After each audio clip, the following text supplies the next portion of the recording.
Welcome everybody to another preview show. In this one we're going to be looking at the final games of the season in the Premier League. Let's get into it. So we can see Arsenal-Wolves is not the first game, they're all on at the same time.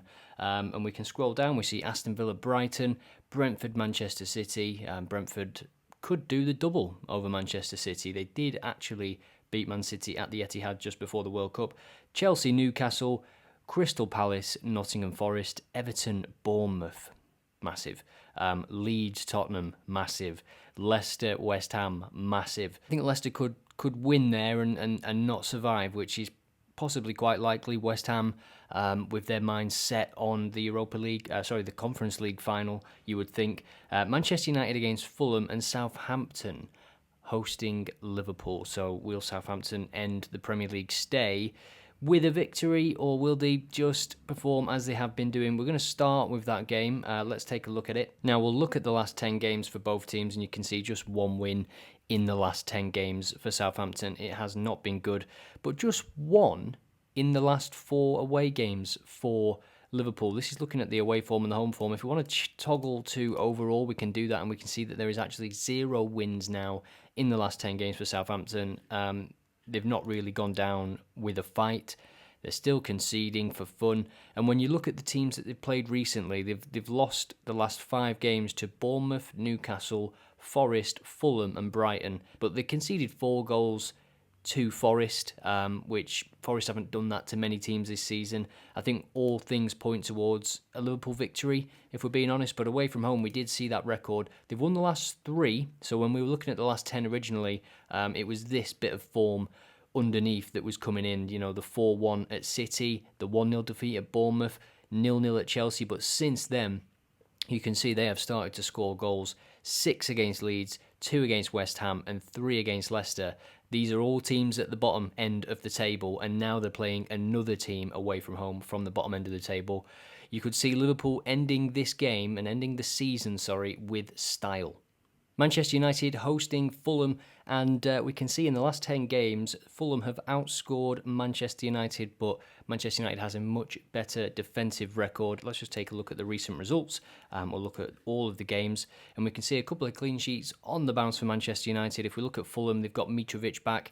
They are unbeaten in 3 games against Leicester, Southampton and Crystal Palace. I think this could be a very exciting end to the season for Manchester United. They might be giving some games to players that they know are leaving. Harry Maguire all but confirmed his exit.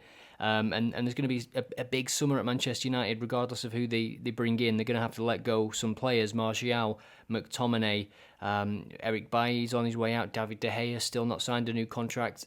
That frees up 500 grand a week for a player like Harry Kane to come and join, and you've still got some wages left over, to be honest. I doubt that Harry Kane is going to demand 500 grand a week, maybe 250, 350 grand a week. So Man United, Fulham, I can see both teams scoring in this one. Despite Man United's recent good defensive record, it must be said, at home, 6 clean sheets in a row, against Wolves, Villa, Everton, Brentford, Southampton and Leicester. So not any top 6 teams in there, or at least top 10 teams in there. Brentford you could class as a top 10 team now, I guess. Now to the bottom half of the table, and before this kicks off, Everton are 2 points ahead of Leicester and Leeds. So if Everton can get a draw, then it will go down to goal difference if one of those teams wins. If Everton can get a win at home to Bournemouth, then it's job done. They are safe.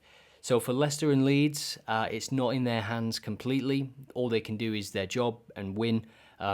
Given how Tottenham have been playing recently, I wouldn't put it past Leeds scoring goals. But the thing with Leeds is they really don't look like scoring any goals. Rafinha and Bamford both big doubts for this game as well. That is a massive blow.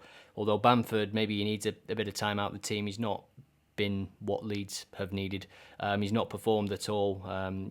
Injury hit season as well for him. For Leicester, they're going to have to win. And Leicester, if they do win, if Leicester win and get 34 points and Everton lose, Leicester has a better goal difference. In fact, Leicester has the best goal difference out of these 3 teams. So that is important to note going into this. Who do you think is going to get relegated in this final weekend of the season?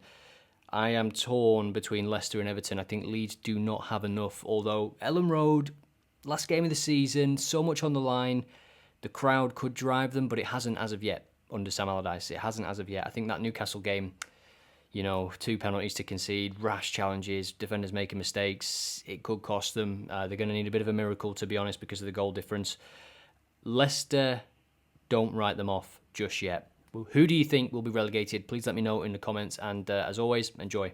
My camera battery is going to die, so this video has to end now.